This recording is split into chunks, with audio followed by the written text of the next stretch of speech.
Professor Ioannidis comes from the University of Stanford. He is actually professor for medicine, epidemiology, and population health. And I think he therefore is really the right person to talk to us at these times. He has multiple prestigious awards, multiple honorary titles. It would take probably 10 minutes to read all out. So I really just want to mention that he's among the 10 most cited scientists across all disciplines at the moment. He has a Hirsch index of 213 and is cited more than 6,000 times a month. So it's really an outstanding achievement and pleasure to have you here. I have no conflicts of interest. Some other preemptive comments. We're facing a very major crisis for the last year and a half, and for some unpredictable time in the future. And dealing with it, one needs to use, of course, epidemiology. It's a pandemic, it's an epidemic, as well as crisis management, mathematical sociology, psychology of behavior, psychiatry, systems research, data sciences, statistics, operational research, health policy, health economics, behavioral economics, decision analysis, health services research, infectious diseases, virology, and management goes without saying. Most of these disciplines have not really been well represented in the discussion, other than infectious disease and virology maybe. Evidence-based decision-making is always difficult. I have felt that it is close to being a disaster over the 30 years or more that I have been involved in research, but this becomes even more difficult in a pandemic. And as you know, tuberculosis is killing 1.5 mostly mid-age and young people every year. And actually the measures that we have taken are going to increase by another 1.5 million the number of deaths just because of the restrictive lockdowns that we have implemented. Probably, I estimate, we're dealing with 2.5 to 3 billion total infections globally to date. That means about 25 to 30% of the global population having been infected already. We have tried to make forecasting to try to deal with this major problem. Some of the best minds in the world, some of the best trained data scientists did their best, and they failed. Why is that? There's multiple reasons. Poor data input on key features of the pandemic that go into theory-based forecasting, for example, SIR models. SIR models are wonderful. They were developed practically in 1927. They have been evolved a little bit, but basically they're models that are very difficult to get it right. Poor data input for data-based forecasting. Well, what about not just theory, but also feeding some data? Well, if the data are very poor and you don't measure the real appearance of an epidemic wave, it's very likely that you will get it wrong. Wrong assumptions in the modeling, very high sensitivity of the estimates, lack of incorporation of epidemiological features. As I will show you, we have tremendous risk stratification. Most of the models, all of the early models, most of the models that continue to be circulating, they don't take account into risk stratification, which is really a huge gap. Lack of transparency, errors. I make errors all the time. Why? Because I'm a scientist. Errors is what scientists make, but we just try to mistake them as quickly as possible. When you have very complex models, you can make even more complex errors that are more difficult to recognize. Lack of determinacy, looking at only one or a few dimensions of the problem at hand. This is not just a virus, it's the whole society, the whole economy, the whole health, the whole world being affected. So if you just look at one dimension, you're missing the big picture.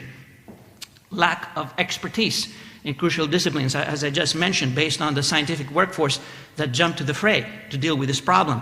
Groupthink and bandwagon effect. Somehow, even though it was a new virus, we knew everything from the beginning. And if you disagreed with what 90% thought, then you were wrong. Actually, if you disagreed with 90% of those who were shouting, even though 90% of those who were not shouting and just doing science agreed with you, you were wrong. Selective reporting, just reporting what made biggest impression, more visibility, and so forth. So this seems like a sad story, but actually there are positive messages out of this huge scientific effort. We learned a lot. A major lesson that appeared fairly early in the pandemic is that COVID-19 has astonishingly strong risk stratification. If you look at the age distribution of deaths in a country like Austria, for example, we have about 1/10 of the deaths occurring in people who are less than 70 years old.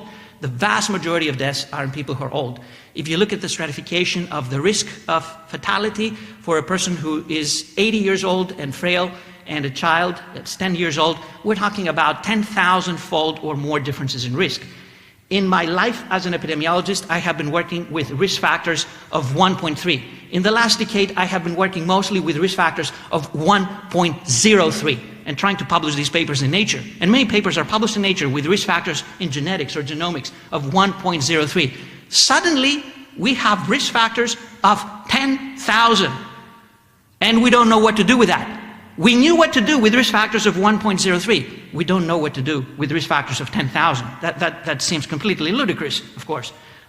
We know also that not only age, but also underlying diseases are making a huge difference. Across different countries, very early on in the pandemic, even in the first wave where we just didn't know what exactly to do, we realized that if you look at people less than 65 and those who have no underlying diseases, the proportion of deaths represented by that majority of the population is tiny. In the range, for example, of Italy, which is closest to Austria, of 0.7%. I think Austria is about the same range. Children and young adults. Some children and young adults did die. Actually, the US did worse in that regard compared to most European countries. However, these are data comparing US, Italy, Portugal, Switzerland, and Netherlands, comparing the overall mortality rate and also the mortality in children and the mortality in young adults. You see the tremendous difference that exists. Mortality in children per million, we're talking about something like 0.37 per million in the Netherlands, the highest being in Sweden and US, 4 to 5 per million. And in young adults, we're talking something like 2.9 per million in Switzerland, all the way to 40 per million in the US.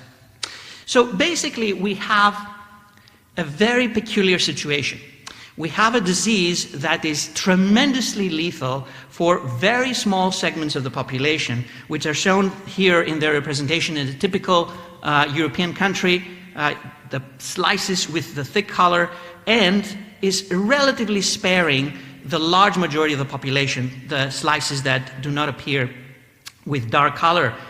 The most vulnerable is the nursing home population, where many European countries and the US faced major massacres with anywhere between 30 to 70, 80% of the deaths occurring in nursing homes in the first wave and doing a bit better in the second wave. I mentioned over and underestimation of COVID-19 deaths. This is a very complex mathematical model that I have developed, but this is a nomogram that stems from that. We could easily spend about 3 hours to discuss the equations that go behind it. So basically, if you see red color, that means huge overcounting. If you see orange color, that means substantial overcounting. Conversely, if you see that gray, that means undercounting. Most combinations suggest overcounting of COVID-19 deaths. But there's clearly differences across countries. For example, in Europe, I would argue in most Western European countries, the most likely scenario is that COVID-19 deaths have been overcounted. Infection fatality rate. What is the chance of dying if someone gets infected? This is a paper that I published about a year ago in the Bulletin of the WHO. It collected the data from all the available seroprevalence studies done until that time that were close to a general representative population. And on average, the median across 51 locations was 0.23%, which was much lower compared to our expectations in the beginning of the pandemic. There are other evaluations that have tried to do the same. Some of them, most of them, pretty much agree with these numbers. A couple of them, like the one from Imperial College, suggest higher infection fatality rate estimates. But as I show in that paper that was published 4 years ago, I think that they have tremendous biases. It's a paper of 37 pages long, and you can take a look at all the biases that I think exist in these calculations. My best estimate for a global infection fatality rate at the moment is in the range of 0.15%. For Europe and Americas, it's higher. On average, 0.3 to 0.4%. In some countries, it's higher than others. In some time periods, it's higher than others. For community-dwelling people, it's about 0.2%. Because as I said, we had a very huge contribution of deaths in nursing homes. See that all of these estimates pretty much agree up to about 50 years old, that this is very low. Where we disagree is at the higher age strata. Our estimates, and these estimates agree with O'Driscoll mostly, suggest much lower estimates of infection fatality rate in the elderly strata, without that meaning that the elderly do not really carry the large burden of the disease. How about Austria? There are several studies in Austria, and these are just a few. Probably the one that got the highest visibility was the study done in Ischgl, the ski resort, where the prevalence of the infection was tremendously high. It was like 42%, with only 2 deaths, which translates to an infection fatality rate of 0.25%. And if you look at less than 70 years old, you need to probably divide that by 10. So it would be 0.02 to 0.06% for the majority of people who are less than 70 years old. So what have we learned? We have learned that the infection fatality rate can vary a lot, from 1/5 of influenza, with some uncertainty also what is the IFR of influenza, because we haven't done all these zillion studies that we did for COVID-19 as far as influenza is concerned, but a number of 0.1 has been circulating right and left, to 10 times or more of influenza. If a country or a location gets mostly blasted in its nursing homes and its vulnerable elderly people, the infection fatality rate will be astronomical. But that's very misleading in terms of what's happening to the rest of the population.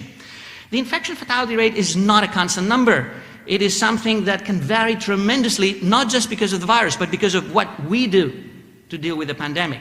It's not the gravitational constant. It's not the Km of an enzyme. It's something that can vary from 0 to infinity, well, almost, but with very huge variability. It depends on the case mix, the population structure, who is infected, how people are treated, and many other factors. The good news is that since we know the key determinants, we can tailor our measures to try to minimize it. How do we do that? We do that by avoiding infection in those who are most vulnerable and doing our best to protect those without meaning that we let other people infected. I think it's a complete misunderstanding to say, oh, just let everybody be infected, let's just protect those who are vulnerable. I never said this, but it makes sense that since medicine, precision medicine and precision health pre-COVID was the buzzword, and what that meant was that in these risk ratios of 1.3 or 1.03, we were trying to build everything of our predictive modeling and our therapeutic interventions, and we said we will be successful. We should be able to be successful with risk ratios of more than 1,000 or more than 10,000.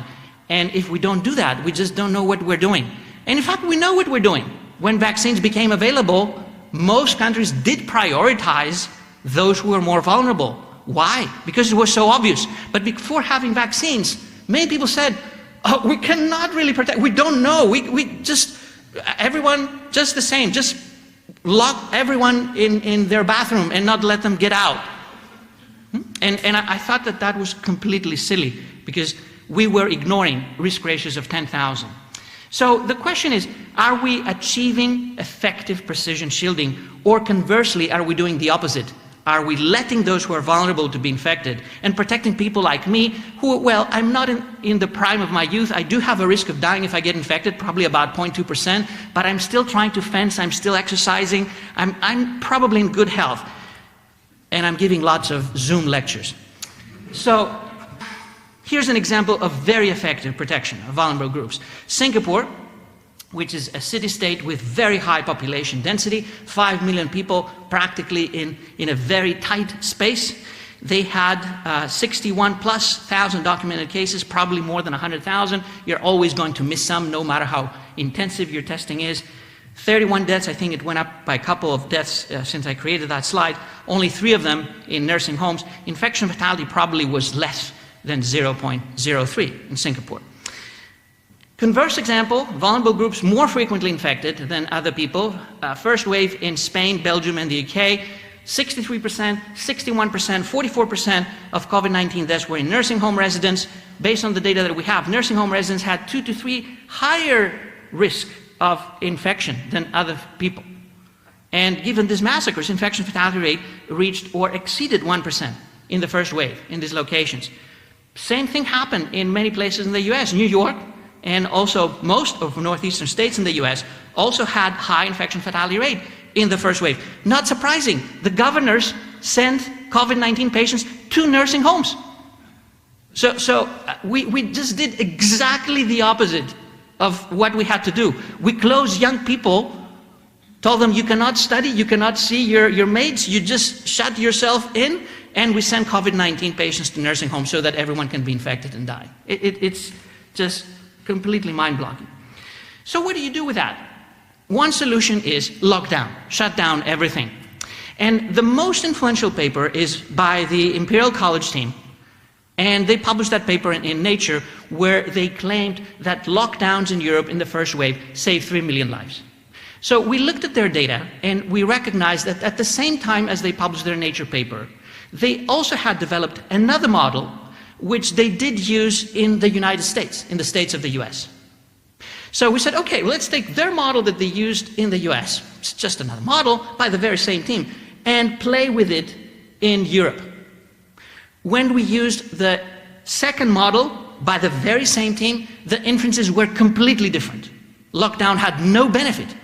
So then one starts to ask, well, which model is best? They're both by the best team in the world. So how can I say one is by the best experts? It's by the same experts. So you start looking into lots of Bayesian criteria of fit and model fit and fit to the data. And guess what? The model that has the best fit is the one that shows that lockdown has no benefit. And it's by the same team. But the one that was published in Nature, even though they had the other model available, was the one that claimed that lockdown had major benefit. If you add further follow-up, because the data stopped at May, if you add further follow-up, picture is the same, it's even stronger. Things like avoiding big events did make sense. Probably these were what made the difference, along with the population being sensitized that we have a major problem and we need to be careful. We need to avoid exposures. We need to keep some distancing. That's not really the time for going to celebrate, I don't know, what's your football club in Salzburg? Okay. But not necessarily the draconian versions of lockdown. Here's a different approach. We used empirical data to try to model the evolution of case growth over time in different countries, some of them using draconian lockdown and others that had not used these measures, like Sweden and South Korea. And what we found is that, yes, these measures, restrictive measures, did work. On average, we did see a substantial effect on daily growth rate, but compared to Sweden and South Korea that didn't have the draconian components, the other countries did not do any better. Actually, they tended to do worse. Countries that had the most draconian restrictive measures compared to those who had some measures that were restrictive but not the draconian version, the draconian ones did worse. How do we find out? We should do some randomized trials. I do believe that masks work. Well, why don't we do a randomized trial to see if masks work? We did one. You know, some people in Denmark did one, and they got death threats because they found that it didn't work. I still believe they work. But this is just one situation where we needed to do more randomized trials, and we didn't. We run hundreds of thousands of model simulations, and we only did 4 randomized trials on non-pharmaceutical interventions. So I wrote that paper about a year ago arguing that we need to do these trials. We need to do trials about school closures. We need to do trials about education and how we try to salvage it. We need to do trials about how we reopen or we close or both, and we haven't done that. While we're not doing this, we run the risk of having excess deaths from the same measures that we're using to try to avoid deaths. And I wrote that paper again several months ago, trying to put together a list of potential causes of excess deaths that are not due to the virus or the pandemic, but would be mostly due to the response to the pandemic that we are assuming. And I can spend hours on this, but I want to discuss a few aspects that create this excess wave problem. Number one, deaths from dysfunctional health systems. In OECD countries, this is knowledge that we had before the pandemic, 21% of premature deaths less than 75 years old in men and 30% of premature deaths less than 75 years old in women can be attributed to dysfunctional health systems. In countries of low and middle income, 8.6 million deaths per year are attributed to poor health, 5 million deaths or non-use of health services, another 3.6 million deaths. This is knowledge that we had before the pandemic. So now we have these dysfunctional care systems that suddenly are asked to deal with an extra problem where we're shifting all the attention. All these people, we tell them to go to the hospital. And people don't go to the hospital for other things, like heart attacks. We knew that many people died at home for heart attacks that could be treated, and they went to the hospital for COVID-19 at a time when we had nothing to give them really other than oxygen that they could have taken at home. Deaths from poverty and starvation.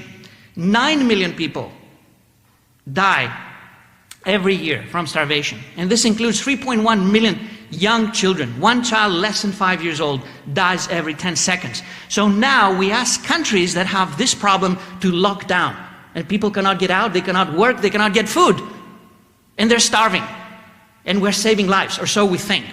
According to Oxfam, 690 million people in 2020 faced food insecurity, of which 135 million were in severe stage of hunger, and this number may have doubled to 270 million with the pandemic and the measures that we're taking. According to the World Labour Organization, 305 million full-time jobs were lost due to the pandemic and measures taken, pushing an extra 500 million people to or below the poverty levels. You can add to that the consequences of climate change, of war, of instability in many heavily affected countries, and you can see a real disaster that is much, much bigger compared to what COVID-19 could have done. Smoking. This is really what I have to scream. We have almost 10 million deaths from smoking every year. Maybe a bit less, but it's going up. And we are estimating 1 billion deaths in the next century unless we do something. Half of them are people who are less than 70 years old. They are not really old people. And for a smoker, the chance of dying from smoking is estimated at 2/3. 2 out of 3 smokers will die because of smoking. Half of COVID-19 deaths may be due to underlying diseases due to smoking, in fact. So do you want to count them as COVID-19? I count them as smoking, actually. I'm biased perhaps, but this is what I count them. Now, the tobacco industry is making money out of this. It's making about 1 trillion billion in its market value. It's growing at 2% per year. It kept growing, probably a bit more, during the pandemic. In Greece, it offered, I think, 50 ventilators because of corporate responsibility, or something like that. Reputational push. The pandemic smeared scientists and glorified the tobacco industry. Completely ridiculous.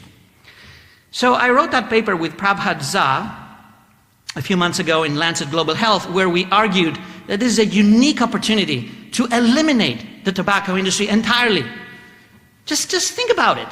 Overnight, with no voting, with no change in constitutions, with no anything, someone said, I'm shutting down everything. I'm shutting your job, I'm shutting your workplace, I'm shutting your school, I'm shutting your church, I'm shutting your opera, I'm shutting everything, but not the tobacco industry. So I would say, if we can shut down everything, just shut down the tobacco industry. Just do something right. So if we do that, since public health can do that much, I would argue we can save 1 billion lives in the next century. Mental health. Well, people in the audience probably don't face mental problems. This is why they're here. But most people faced mental health problems during the pandemic. We have multiple surveys around the world that suggest we had doubling and tripling of the rate of mental health problems during the pandemic. And same thing for anxiety, same thing for depression. Some countries did a bit better, others did worse, but overall, we had a major, major problem. I see some of my colleagues celebrating, suicides did not go up that much. You must be kidding. You must be kidding. I mean, you wait for someone to commit suicide to be happy or not to be happy? We have solid evidence that 0.1% of the population died with or from COVID, probably mostly with COVID, and 50% of the population just got nuts. Just compare the numbers. They're multiple log scales off. Education, lost years and lost lives. 90% of students around the world had their education disrupted. Data from the Netherlands, that is a country that has the best infrastructure, the best connectivity, can have laptops and infrastructure for practically almost all students to be able to continue by Zoom or from a distance their quote-unquote learning, showed that during the lockdown students learned next to nothing. Actually, the poorer students regressed 60% more than wealthy students. It was a wonderful way to create more opportunities for the wealthy and for the privileged, and to destroy those who were disadvantaged. And in the US, it was not just education. These children had to go there to get food to live. So it was a massacre. I think it was a public health blunder of the top magnitude, probably the worst in the last century. According to UNESCO, 24 million students, including 8 million studying in universities, will not be able to return to their studies after the pandemic. In the United States of America, according to a study by Christakis that got completely attacked, more than 5 million lost person years from closed schools in the US in the first wave occurred, which is far more than the loss of life from coronavirus. Could the study be wrong? Could it have flaws? Every study has flaws. Can we correct that by 5-fold? Yes, maybe, who knows? Even then, it is a tremendous burden, and it cannot be compared with any benefit that we would get. We have a little bit of evidence for some of these unknowns. Reinfection is one such. This is a study that I published with Stefan Pils and his team from Austria, looking at reinfection during the second wave in Austria compared to the first wave. We found that the odds ratio for people who had been infected in the first wave was less than 1/10 compared to those who had not been infected. And this is with a follow-up of about 7 months. So this looks pretty good. It's pretty much in the same range as the effectiveness that you would see from vaccination. But the relative merits of protection from natural infection versus vaccination are still something that is hugely debated. Let me close so that we have some time for discussion with some aspects of zero COVID. Many of my colleagues are pushing the agenda, forcefully so, for making COVID-19 disappear.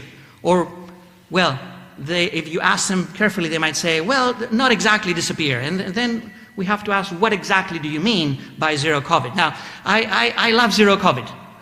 I love zero cancer, I love zero tuberculosis, I love zero starvation, I love zero any disease. But the question is, can we achieve it? And will efforts to achieve it reduce or increase SARS-CoV-2 deaths, as well as overall deaths and burden of total, not just SARS-CoV-2 related disease? Can we get rid of the virus completely? Well, we have to ask, how many other diseases have we managed to eradicate entirely? You can think of smallpox, but how about tuberculosis? How about malaria? How about syphilis, yaws, diseases with animal reservoir, with many subclinical infections, with many asymptomatic infections like COVID-19? Can't think really of situations like that. Is zero COVID-19 also up to us, or is it up to the virus? Maybe the virus will decide to disappear. I hope he does, but I don't really think so. And is it up to us whether SARS-CoV-2 eventually will become, or already is, endemic, and what its severity and total burden will be in future seasons? Most scientists believe that this coronavirus will become endemic, and this is a slide that is a few months old. I think it has become endemic. If we have 2.5, who knows, 3 million, maybe more infections already, isn't that endemicity, practically? What does this mean to be endemic if we can protect the elderly through vaccination, for example, and the vulnerable? It means that SARS-CoV-2, according to the science paper, may be no more virulent than the common flu. Let me translate that for you. Could we reach a point where we wish that this next year will be one with COVID-19 rather than influenza? Ideally, of course, we want nobody to be infected. However, if people are infected, 40 to 70% of the global population would do better if infected with SARS-CoV-2 than with influenza. With better treatments, this percentage may rise to 60 to 80%. So the question is, what do we do with this 20 to 40% that can be at high or even astronomically high risk? If we can largely, effectively shield them with vaccination or with other means, the infection fatality rate of SARS-CoV-2 may become far, far lower than the infection fatality rate of influenza. And in this case, it sounds like a paradox. We might even celebrate if in a given year we have what is going to be this year? It's not influenza, it's going to be SARS-CoV-2. Oh, that's wonderful. Crazy? Maybe, but there is some rationality behind it. So I think this is my final slide. Can we affect the course of this pandemic even though we don't know everything? What are the factors that are underlying COVID-19 deaths? Because if we deal with them, no matter what the virus does, we will do better. Social injustice, inequalities, racism, and poverty are at the center of this pandemic. If we deal with them, we deal with the pandemic in a very effective way. Not just with this pandemic, with many, many other health problems as well. Smoking, I mentioned that already. Other modifiable risk factors and lifestyle. Obesity is a strong risk factor for fatalities. This is another opportunity to tell to the population, here's one more reason. This is what you're most afraid of. I'm not going to argue whether really this should be what you should be most afraid of in your life, but obesity is a key risk factor, and if we can really make you lose weight and maintain it and exercise more and be in better physical health, this is going to be great. Poor protection of nursing homes. Many nursing homes in countries like Canada, high-income countries, they were completely neglected. Canadians suddenly realized, oh goodness, our nursing homes are just waste bins for elderly people to die, regardless of COVID. Poor adaptation and poor adoption of effective public health measures. Public health eventually did become visible. I was very happy about that. Public health was never visible. It was like, who cares about that? People do care about that now. So if we use it correctly and wisely, we can make a difference. Adoption or non-adoption of harmful pro-contagion public health measures, for example, the blind lockdowns, I hope we avoid them this fall. I don't know if we will, but I hope we will. Suboptimal and harmful treatments and medical care. We tried a lot that was not useful. We should not do that again. And of course, vaccination. If we don't vaccinate, we still have lots of people who would be vulnerable.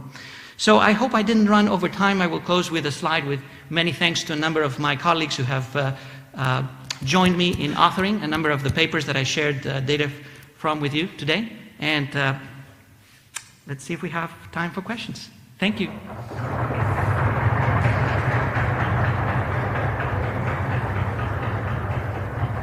Don't forget to subscribe and also to hit that little bell icon to make sure you're informed and get to counter some of the more corporate style science that's out there. So all the links are in the description box below, and also really appreciate all my PayPal and Patreon supporters and anyone else who can continue to support me to provide all the material that I do. It's highly appreciated. So thank you.